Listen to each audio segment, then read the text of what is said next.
तो आज सबका पढ़ते, सब लोग जोक सुनाते थे एक दूसरे को, और कॉमेडी जो है सेंस ऑफ ह्यूमर लोगों का बढ़ गया है। तो हम लोगों को उस लेवल पे जाना होता है, उसके आगे जाना होता है। मैं आज से 3 साल पहले जब ये लंदन में पढ़ाई कर रही थी, वहाँ से पढ़ाई कर रही थी, तो अचानक इनको लगा, मेरी बेटी को, कुछ कॉमेडी का भूत सवार हो गया अचानक। ऑल ऑफ सडन मेरी वाइफ से फ़ोन करके बोली कि मम्मी मैं स्टैंड अप कॉमेडी करना चाहती हूँ। कोई लंदन में कोई शो देखने गई होगी, अचानक झटका आ गया, तो कॉमेडी, स्टैंड अप कॉमेडी करूँगी। स्टैंड अप कॉमेडी बहुत डिफिकल्ट आर्ट है, बहुत डिफिकल्ट। मैं इसलिए बोल रहा हूँ कि दिलीप साहब, हम लोग जब 92 में गए थे इंडस्ट्री के लिए, जो शो था हमारे सिंटा के लिए, तो अमिताभ जी, दिलीप साहब, बहुत सारे, सभी सब पूरी इंडस्ट्री वहाँ थी, शाहरुख खान वगैरह सारे थे। तो वहाँ दिलीप साहब 2 दिन से मेरे पीछे पड़े हुए थे, ये तुम कैसे कर लेते हो, तुम इसकी प्रैक्टिस करते हो, ये आइटम्स तुम कैसे बनाते हो, कैसे करते हो, ये तुम्हें याद कैसे, इसकी तुम रिहर्सल वगैरह तुम करते हो, क्या करते हो। देखो, जिनको हम इंस्टीट्यूशन कहते हैं, महाविद्यालय कहते हैं दिलीप कुमार साहब को, वो मेरे परफॉर्मेंस पे इतने खुश हुए और वो हैरान होते कि तुम ऐसे कैसे कर लेते हो। तो ये वो टैलेंट है, स्टैंड अप टैलेंट, जो कि हमारे देश में अभी अभी इसको और लोग जानने लगे हैं। हम बरसों से करते आ रहे हैं, लेकिन हमारी ऑडियंस इतनी थी, इतने लोग आते थे जिनको स्टैंड अप का शौक है, वही लोग शो देखने आते थे। लेकिन आज American stand ups, UK stand ups, ये आज की जनरेशन देखती है, तो उन्होंने इस टैलेंट को जाना है और आज कॉलेजेस में वो लोग करते हैं। अपने ज़माने में दिलीप साहब, अमिताभ जी, इन्होंने भी स्टैंड अप्स किए होंगे कॉलेज के ज़माने में, लेकिन उस वक्त इस टैलेंट को कोई ज़्यादा जानते नहीं थे। तो मेरे कुछ आइटम्स हैं, वो संजीव कुमार जी थे, वो भी बहुत एंजॉय करते थे, मुझे घर बुलाते थे और बोलते यार वो आइटम सुना, यार मेरे को वो आइटम सुनना है। तो ये इस टाइप का, मतलब ये टैलेंट है जो हमारे बड़े बड़े स्टारों को भी मुतासिर किया है, उनको भी टच किया है। तो अचानक इनको जब झटका आया, तो मैंने कहा बेटा ये हलवाई की दुकान नहीं है, तुम स्टैंड अप करोगी, नहीं तो पढ़ाई पे ध्यान दो, ये सब नहीं। फिर वो माँ के पीछे पड़ गई, मम्मी बोलो ना डैडी को मैं स्टैंड अप करने जाती हूँ, पता है मेरे को दिन रात में कोई दिमाग में यही चलता रहता है, कुछ कॉमेडी चलता रहता है, ये वो। मैंने कहा ठीक है। दो महीने बाद, ये लंदन में थी, 2 महीने बाद मैं शो करने गया यूके में। मेरे 3 शोज थे, तो लंदन सिटी में भी शो था। तो मैंने बेटी से कहा देख बेटी, अगले हफ्ते मेरा शो लंदन में है, ये स्टैंड अप करना है ना, मैं तुझे 10 मिनट का टाइम देता हूँ मेरे शो में, 1 हफ्ते में तैयारी कर ले, जो तेरे को करना है तो कर। अगर तू कर गई तो मैं तेरे को अलाउ करूंगा, स्टैंड अप कर या कुछ भी कर। तो साहब जिस दिन शो था, इसकी हालत तो खराब हो गई थी, 1 हफ्ता, और पहली बार किसी ऐसे शो में, बड़े शो में, पब्लिक के सामने टिकट शो, और ये वहां 10 मिनट का आइटम करेगी। मैंने इंट्रोड्यूस किया, मैंने आओ करो, 10 मिनट का इन्होंने आइटम किया, स्टैंडिंग ओवेशन मिले। तो मैंने कहा बेटा अब तो कर सकती है, तो अपना तो जो करना है कर ले। फिर उसके बाद खुद आकर के कॉमेडी सर्कस के लिए ऑडिशन दी, उनको बताया नहीं कि ये कौन है, ऑडिशन दी। क्या हुआ बताइए आप। मैंने ऑडिशन दिया सीक्रेटली, एक्चुअली मेरे फादर भी, उनको नहीं पता था क्या करना है, कैसे करना है, और लाइक क्या किया जाए। बट जैसे पता चला कि ऑडिशंस हैं, फिर हम लोग ऑफिस गए, ऑडिशन दिया वहाँ, और उन्होंने मेरा टेप लिया। फिर उसी दिन शाम को मुझे कॉल आता है कि जैमी ये सारे डेट्स आप लिख लो। तो मैंने कहा ये कौन से डेट्स हैं, क्या है, तो मुझे मैसेज आता है, और 1 साल के पूरे डेट्स उन्होंने मुझे दे दिए शो के, और उन्होंने कहा we are signing you for the show. और फिर साइन ये बताने के बाद कि आपको साइन किया गया है, फिर उन्होंने मुझे कहा नहीं अभी वर्कशॉप भी होगा। प्रैक्टिस करते थे और उनको अपना टैलेंट जो भी है दिखाते रहते थे बाकी सारे राइटर्स को, डायरेक्टर्स को, और किसी को भी वहाँ नहीं पता था कि मेरे फादर के बारे में या मेरा बैकग्राउंड क्या है। और मैं अपनी मेहनत करती रही और वहाँ पर आपस में लोगों की बातें होती थी, अरे जॉनी लीवर जी क्या करते हैं ये वो, तो मैं वहाँ चुपचाप बैठी रहती थी और डैडी की तारीफ होती थी। और फिर लेटर और किसी को भी नहीं पता था, तीसरे दिन ऑडिशन के तीसरे दिन भारती जी, सुदेश जी, कृष्णा, वो सारे लोग आए और फिर उन्होंने देखा कि अच्छा ये नए कंटेस्टेंट्स है, ये आने वाले हैं शो पर। उन्होंने देखा हम लोगों को, हमारा टैलेंट जो भी है। फिर फाइनल जब सिलेक्शन हो गया, मुझे बोला गया यू डेफिनेटली आप शो पर जा रही हैं। सबको एक रूम में बुलाया, बोर्ड रूम में, ऐसे ही कि शो कल से शूटिंग हमारी शुरू हो रही है। सारे कास्ट मेंबर्स थे और फिर उन्होंने बोला कि जैमी तुम क्या मतलब क्या है तुम्हारा, क्या करती हो, कहाँ रहती हो? मैंने कहा मुंबई में रहती हूँ। तुम्हारे फादर क्या करते हैं, क्या है ये, क्या है तुम्हारा बैकग्राउंड?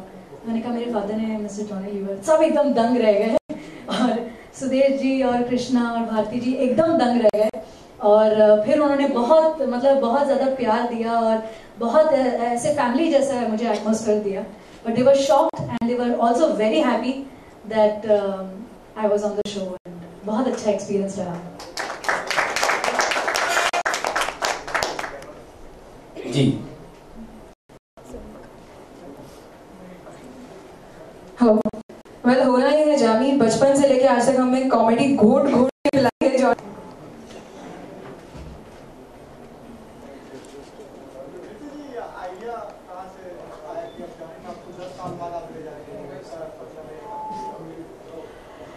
यूएस में शोज काफ़ी होते हैं और हमने जब कंपनी फॉर्म करी, मेनली जो शोज होते हैं वो ज़्यादातर होते हैं म्यूजिकल शोज और प्लेस भी आजकल कुछ थोड़े बहुत होने लग रहे हैं। हमने जब कंपनी फॉर्म करी, हमारी कंपनी का जो मोटो रहा है वो ये है कि laughter is the best medicine.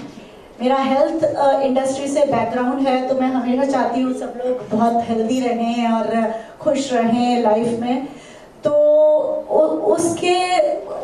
उस वजह से हमने ये सोचा कि कुछ लाफ्टर के बारे में सोचा जाए, कॉमेडी के बारे में जो सोचा जाए, बिकॉज यूएस की public I think is comedy starved. इतने लोगों के दिनचर्या इतनी भाग दौड़ मची रहती है, इतना बिजी लाइफस्टाइल है वहाँ पे, but they definitely need to relax and nothing better than comedy। और जब कॉमेडी दिमाग में आई तो फिर there is no other name than Johnny Lever ji। So we decided, thing I would like to add here that I would like to acknowledge Sistar Mortgage and Indus American Bank. They are our sponsors. So I would really like to thank R2 LLC, thanks Sistar Mortgage and Indus American Bank for this hilarious to Johnny Lever Live 2016. Johnny sir, आपने अभी stand up comedy की बात की, तो आजकल भर्ती बहुत ज़्यादा हो गई है, महिलाओं को लेकर कमेंट्री, एडल्ट कॉमेडी, तो और वो भी प्राइम टाइम पे, चाहे वो कपिल शर्मा हो, चाहे वो नहीं, वो स्टैंड अप कॉमेडी नहीं, वो जो करते हैं वो अलग है, स्किट्स वगैरह करते हैं, ठीक है। अगर कुछ करते भी हैं तो वो मैं तो नहीं करता हूँ, मैं उनके बारे में कुछ नहीं कह सकता हूँ, क्योंकि मेरे शोज में सारे क्लीन आइटम्स होते हैं, क्लीन जोक्स होते हैं। कोई डबल मीनिंग वगैरह मैं न कभी इस्तेमाल किया ना करूँगा। इस पे मेरा भी तो ये मेरी अपनी बात है। बाकी जो हो रहा है उसको क्या कर सकते हैं, जिनको देखना है देखेंगे। टीवी पे आ रहा है तो चैनल आपके हाथ में, क्या बोलो, रिमोट आपके हाथ में, बदलो, देखना है देखते रहो। कुछ शोज में तो ऐसा होता है कि 11 बजे के बाद देखिए आप सही बात तो आप देखिए 11 बजे के बाद, जिसको देखना है देखेंगे, जिसको नहीं देखना है नहीं देखेंगे। इसी बात पे मैं कि हमारी कंपनी का ये भी आइडिया रहता है कि we want the entire family to enjoy together. So चाहे 6 से 106 years old तक भी we want them to sit together, enjoy, and that is one of the reasons why we thought about Johnny Lever ji, क्योंकि इनकी कॉमेडी बड़ी यूनिक होती है, novel होती है, and everyone can enjoy. Because I have a daughter who is in 7th grade. She enjoys his comedy a lot, so I thought, everyone can enjoy his comedy. before meeting Abbas Bhai, and I saw Jamie live on stage. She rocks. She is probably the best stand-up comedian and singer and a brilliant performer that we have. And in years to come, I think she would, maybe she will touch or surpass you. That's the kind of talent she has. Thank you. Jamie, जैसे कि Johnny liver sir ने कहा कि ख्याल कैसे आया, कुछ बताना चाहेंगे? आई थिंक हमेशा से पता था कि कुछ तो है, मतलब कॉमेडी वाली बात है। और मैं कॉलेज और स्कूल वगैरह में प्लेस बहुत सारा करती थी, लेकिन आई थिंक मेरे पेरेंट्स ने मुझे पहले से बोल रखा था कि पढ़ाई करनी है और ये प्रायोरिटी है, तो वो मैं सारी चीज़ें करती गई। लेकिन समथिंग विद इन मी कुछ ऐसा था कि मतलब नहीं, कुछ ये करना है और कॉमेडी करनी है। एंड कोई स्टैंड अप शो देखने गए थे लंदन में? हाँ, मैं लंदन में थी, वहाँ पर मैं पढ़ाई कर रही थी और फिर मैंने वर्क भी किया। 2 साल में मार्केटिंग कर रही थी, लेकिन मार्केटिंग मेरा बैकग्राउंड है, कॉमेडी मेरे खून में है, वो वाली बात है। वहाँ पर जैसे मैं रह रही थी 2 साल, फिर मैंने कॉमेडी शोज देखना शुरू किया। मैं प्लेस देखती थी और जाकर टिकट खरीद कर देखती थी, और मुझे इतना अमेजिंग लगता था वो माहौल, वो स्टेज, माइक पर बोलना, जोक्स, इतना अमेजिंग मैजिकल लगता था कि घर आके मुझे मेरा लिखना शुरू हो गया। मतलब मैं घर आके सारे जोक्स लिखती रही और फिर मेरे सारे एक्सपीरियंसेस, जो भी फनी चीज़ें, सब कुछ लिखती गई। And then that's when I felt अभी तो बोलना ही है। तो मेरे फादर लंदन आए थे टूर के लिए, तब मैंने उनको बताया कि डैडी मुझे करना है, तो ऐसे था। जॉनी सर, आपसे जानना चाहेंगे, दोनों जब एक ही शो में होंगे तो किस तरह की तैयारियां देखने मिलेंगी आपकी तरफ से? हाँ, तैयारी तो बिल्कुल हम लोग अभी भी हम लोग रिहर्सल करके आ रहे हैं घर में। मैं कल कुवैत जा रहा हूँ शो के लिए, तो वहाँ हम लोग अरब कंट्री जा रहे हैं, तो वहाँ की तैयारी हमने एक लाइन सुना, एक लाइन सुना, दूसरा नहीं, एक ही। अच्छा, कुवैत जा रहे हैं तो वैसे मैं अरबी गाना गाने वाली हूँ।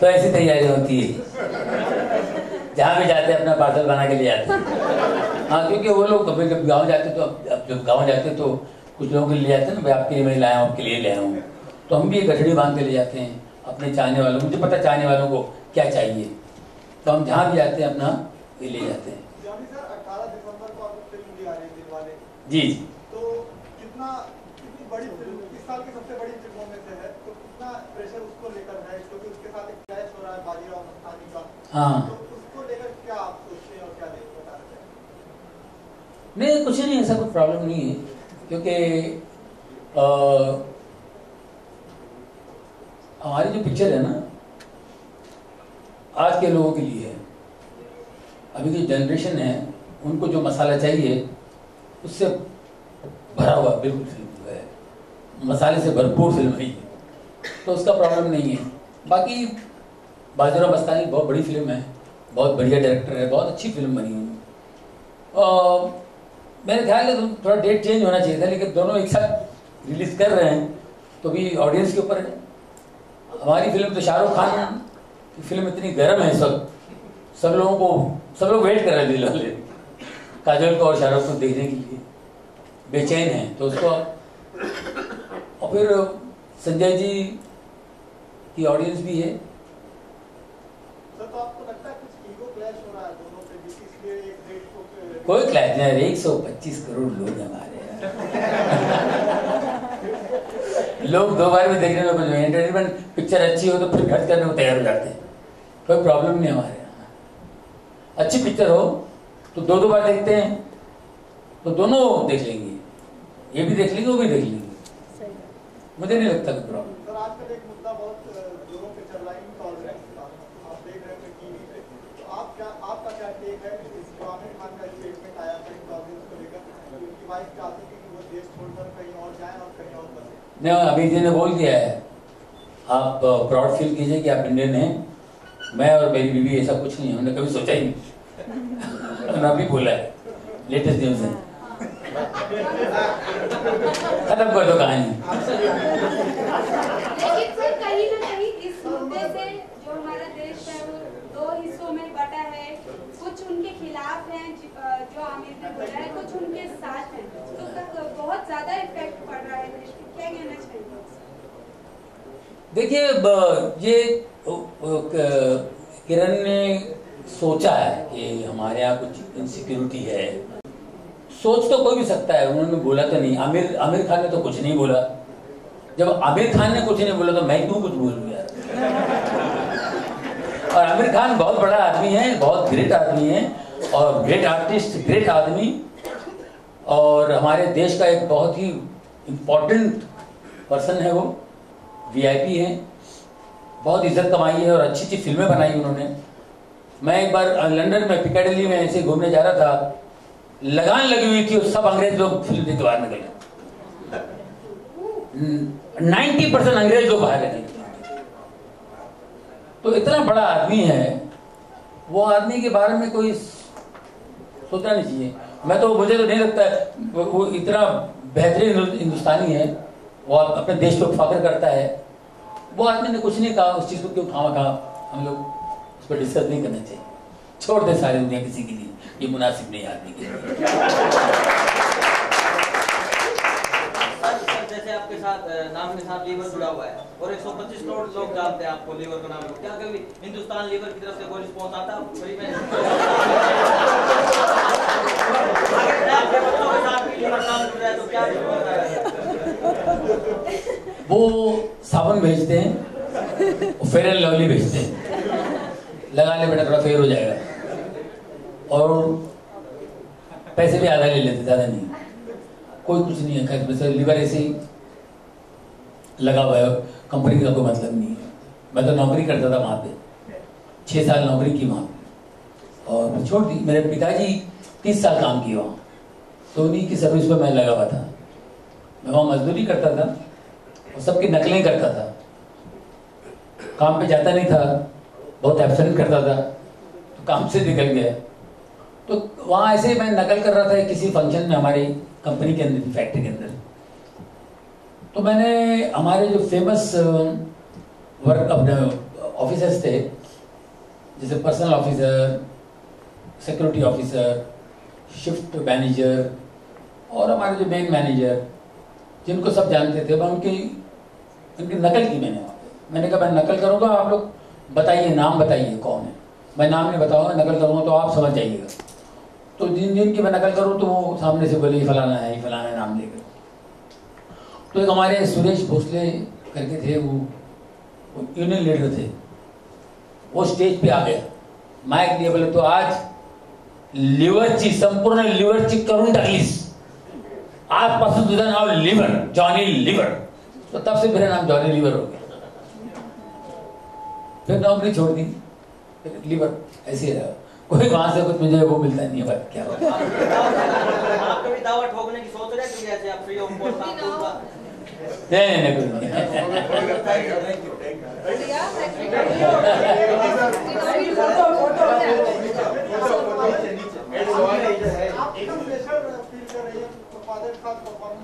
Yeah, that's a good question.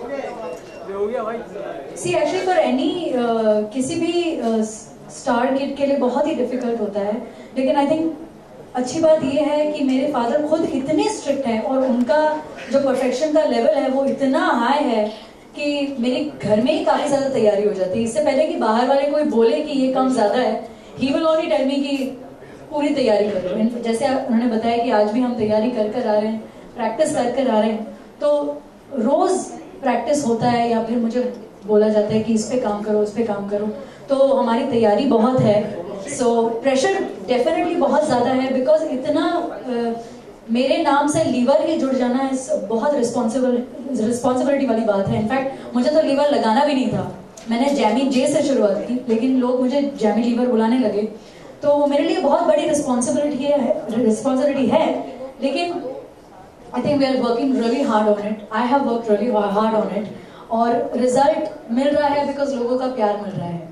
So I am happy and मैं और बहुत ज़्यादा कोशिश कर रही हूँ, बहुत मेहनत कर रही हूँ I'm not going to give up, and I know I'm going to win everybody's hearts. So, thank you. जी जोनी भाई दोस्त भी है मेरे, बहुत पहले से साथ बिल्कुल सुख सब निकाले तो हमारे सामने पैदा हुई है, लेकिन कॉमेडी सर्कस में जो आपने किया वो बताया कि अलग है ना। तो जेमी लीवर को जेमी के साथ उसका असली सरनेम होना चाहिए ना। जी बिल्कुल, मैंने बोला था कि मुझे मेरा नाम लीवर पता नहीं क्यों घुसड़ देते हैं। मैं नाम है Jamie J, Jamie and John draw.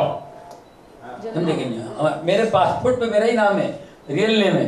वो पासपोर्ट देख सब तुम्हारा नाम है।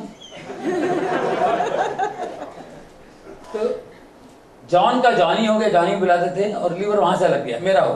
तो मैं हो गया, इनको क्यों लीवर लगे? तो मेरे बेटे ने एक पिक्चर में काम किया, कभी खुशी कभी गम में, मेरे बेटे का रोल किया, और वहां नाम मैं खुद परेशान हूं, जस्सी लीवर। 10 साल पहले, 10-12 साल हो गए जस्सी लीवर। तो अब क्या है कि जॉनी लीवर का बेटा है तो लीवर डाल दो, तो वो हो गया है। वो भी क्या करेगी, इसको मैं रोक नहीं पा रहा हूँ। गुर्दा आता है। मतलब जैसा आपने कहा कि कॉमेडी के बहुत शौकीन हैं, तो बचपन से वो इतने वर्ल्ड म्यूजिक सुनते आ रहे हैं। मतलब अगर शो के लिए अमेरिका चले जाते तो अमेरिकन म्यूजिक ले आते, फिर अगर कहीं और चले जाते अफ्रीका तो अफ्रीकन म्यूजिक ले आते। तो हमारे कबर्ड में मतलब ऐसे टेप्स और सीडीज भरे पड़े थे। तो बचपन से I used to listen to all this and see all this videos. मतलब बचपन से मैंने माइकल जैक्सन के सारे वीडियोस देखे हैं, और शकीरा, बियॉन्से, अशर, या दुनिया भर के स्टार्स, इनके सारे वीडियोस देखते आ रही हूँ। एंड देन समहाउ उनकी जो पसंद थी लाइक सिंगिंग और वो सब सुनते सुनते समहाउ वो मेरे अंदर भी डेवलप हुआ। और जब आई थिंक मैं 8 साल की थी तो मेरे डैड ने, जब ये 8 साल की थी तो ये गज़ल सुन के उनको अच्छा लगा कि ये गज़ल मैं गाऊंगी। तो गज़ल जगजीत सिंह साहब, चित्रा सिंह जी गज़ल से, और एक लाइन सुना दो।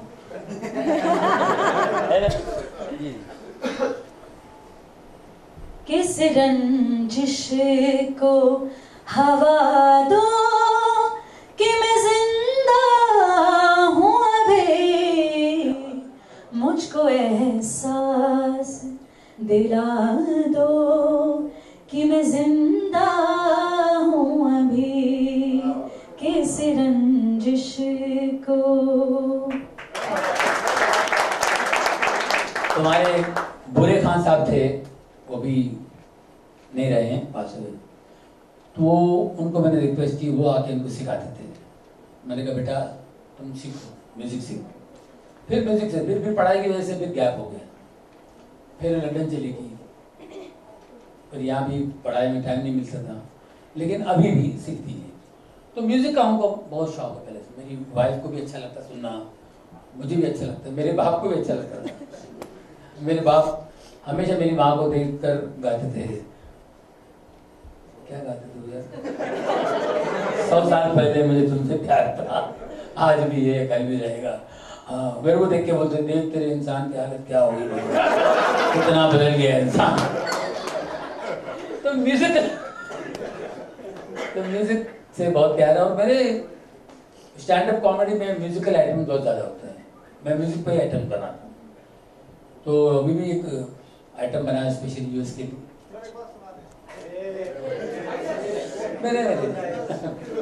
मेरा धंधा खराब है। नहीं, मेरा म्यूजिकल आइटम है, वो तो म्यूजिक के साथ ही होता है। तो कॉमेडी है, पूरा टोटल सिचुएशन बनाना पड़ेगा। तो सिचुएशन बना के पूरा 25 मिनट का आइटम होता है। जी सर, आप सबके फेवरेट हैं, बहुत सारे आर्टिस्ट। जी जी, आपका कौन? लेकिन महमूद साहब और किशोर कुमार जी, इनकी फिल्में ज्यादा देखा करता था, और उनके गानों पे मैं डांस किया करता था। जब मैं 10 साल का था, 10-11 साल की उम्र में किशोर दा के गानों पे डांस करता था, और महमूद साहब के गानों पे डांस करता था। आपने एक बार दिनेश गुंगू का भी नाम लिया था। वो 17 साल जब मैं मिमिक्री शुरू किया, तो मिमिक्री जो है उनको देखा पहली बार मैंने। जब मैं कुछ 12-13 साल का हुआ तो उनको सुना था, तो यार फिर मैं प्रैक्टिस की यार आवाज़ कैसे निकालता हूँ, प्रकाश जी की आवाज़, अशोक कुमार की आवाज़ कैसे निकालते हैं, मैं भी कोशिश करूँगा। तो वो मेरी इंस्पिरेशन है, उनको उनसे मैं इंस्पायर हुआ था। जेमी आप बताइए, पापा के अलावा आपका फेवरेट कौन है? मैंने एज अ चाइल्ड उमर शरीफ जी के प्लेस बहुत सारे देखे हैं, तो वो मुझे बहुत, आई वॉज वेरी इम्प्रेस्ड उनके प्लेस देखकर। एंड ऑब्वियसली मेरे फादर का वर्क मैंने देखा हुआ है, and Mahmood ji also, yes.